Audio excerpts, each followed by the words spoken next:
जाऊयात विरारमध्ये सुद्धा बोगस मतदानाचा धक्कादायक प्रकार उघडकीस आलेला आहे। महेश राठोड या मतदाराच्या नावावर कोणीतरी अगोदरच मतदान केलेलं आहे। तब्बल 1 तासानंतर बॅलेट पेपरवर आता त्यांनी मतदान केलंय। या प्रभाग क्रमांक 3 मधल्या ताराबाई वर्तक शाळेतल्या मतदान केंद्रातली ही घटना आहे। बोगस मतदानाबाबत अपक्ष उमेदवारांनी संताप व्यक्त केलेला आहे। तर बोगस मतदानाची आणखी एक घटना आपण पाहतोय। अपक्ष उमेदवारांनी आता संताप यावर व्यक्त केलेला आहे। महेश राठोड यांच्या नावावर दुसऱ्याचं मतदान झालेलं आहे। विरारमध्ये हा बोगस मतदानाचा प्रकार उघडकीस आला आणि तब्बल 1 तासानंतर बॅलेट पेपरवर त्यांनी मतदान केलेलं आहे।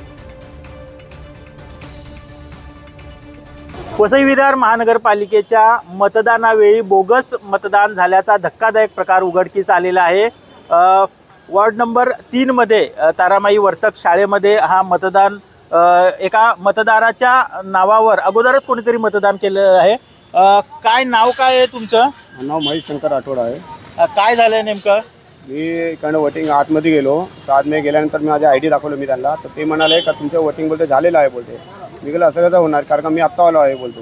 तर नाही बोलते तुम्ही करून गेलात। मला दाखवा बघा, माझ्या हातावरती काय निशाणच नाही बोलतो। बोलते चेक केलं त्यांनी, नंतर मी बोलते थांबा बोलते 10 मिनिटं। मी बाहेर आलो, बोलते बाहेर जाऊन इन्क्वायरी करा बोलते कार्यकर्त्यांना।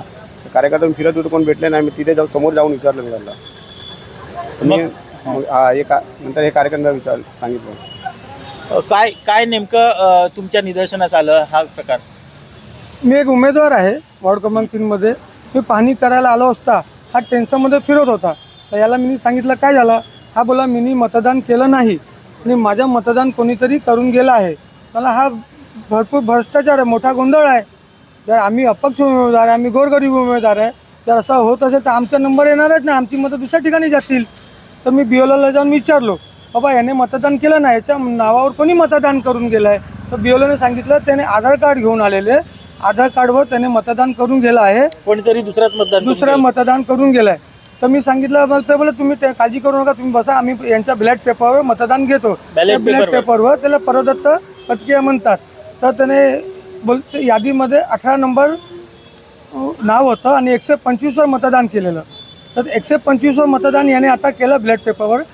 तर याच्या नाव ज्याने मतदान करून गेलेलं ते त्याच्या मतदान त्याने बाद केलं आहे। त्याच्यावर काय मागणी काय आहे तुमची? मागणी अशी आहे की निवडणूक आयोगाने याच्यावर दखल घेऊन योग्य ती कारवाई करायला हवी।